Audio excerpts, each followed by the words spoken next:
A block from the museum is the downtown core. Missing in this town is a lot of hustle and bustle, and that's just fine with the people of Chehalis. It's a small town. I think we're a population of about 7,000. David Hartz is co-owner of Book and Brush, a store that has been around for 4 decades. He says people are friendly and familiar. The appeal is that pretty much we get to know our customers and they get to know us. One of my staff is J.C. Hewitt. He retired from teaching after 34 years. When customers come in and talk to him, he looks up at them and says, "I think I had one of your children as a student," and that just produces a good knowledge of who our customers are. We love it. It's fun to be able, I can literally walk to the bank, walk to the post office, walk to City Hall, and walk to the other local businesses and be back here within 5 minutes or so. Mayor Tony Ketchum agrees. The biggest draws, I think, is the people. The people, we're unique ourselves, we're friendly, we're helpful, and it's a quiet town, it's a safe town, it's a place you can bring your families and walk around and see what we have to offer. Chehalis is working to forge a bright future while preserving its past. The city boasts 3 historic districts, while it enjoys a beautiful new library, funded in large part by former Starbucks CEO Orrin Smith, who grew up in Chehalis. The city also works to move past its headlines as a flood-ravaged town. Anyone who was here in December 2007 knows firsthand how devastating the winter floods were. I-5 was shut down for days at an economic cost of $8 million a day. But Chehalis refused to die, a testament to this town and its people. It's pretty amazing to be at the counter and have someone come in and they've lost everything. And here they are buying a book for Christmas of all times. So it was trauma that everybody felt. We may not have all gotten wet, but we all felt the pain. That's one of the characteristics of the people of Chehalis. Over the times, they've always come to the rescue of everybody around, whether it be our city or the cities around us.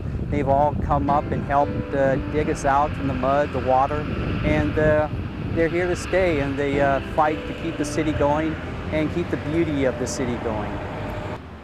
A restaurant that has survived numerous floods is Mary McCrank's off Jackson Highway. The popular eatery, originally known as the Dutch Mill Inn, was bought by Mary McCrank during the Depression. Customers came back to Mary and her made-from-scratch meals for half a century. Current owner Jerry Shop says the same people have been coming for years. Some people came here with their grandparents, some people came here with their parents.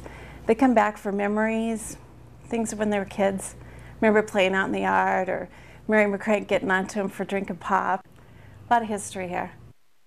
Chehalis got a jump start when the Vintage Motorcycle Museum opened its doors just over a decade ago. The museum specializes in original and fully restored pre-1916 Indians, Harleys, Excelsiors, and much more.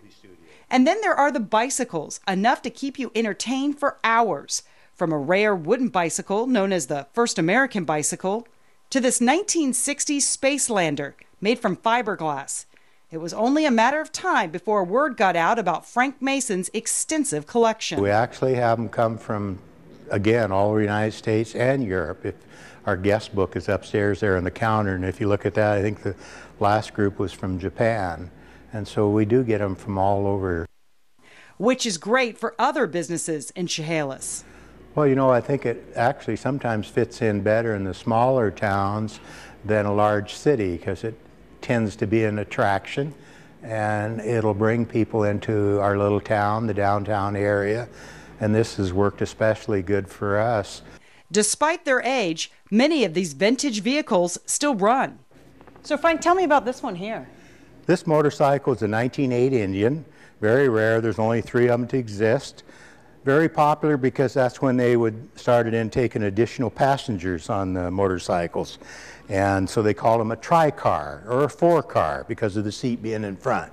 Proved to be dangerous in a very short time. So they were very short-lived and very few existed in one piece.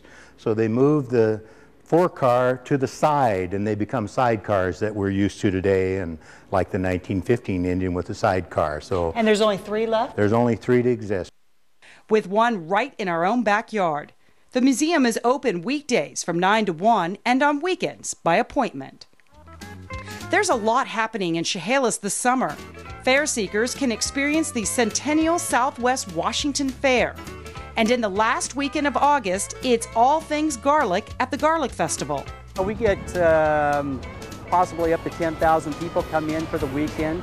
It started out on a family farm with historic buildings that they had out there.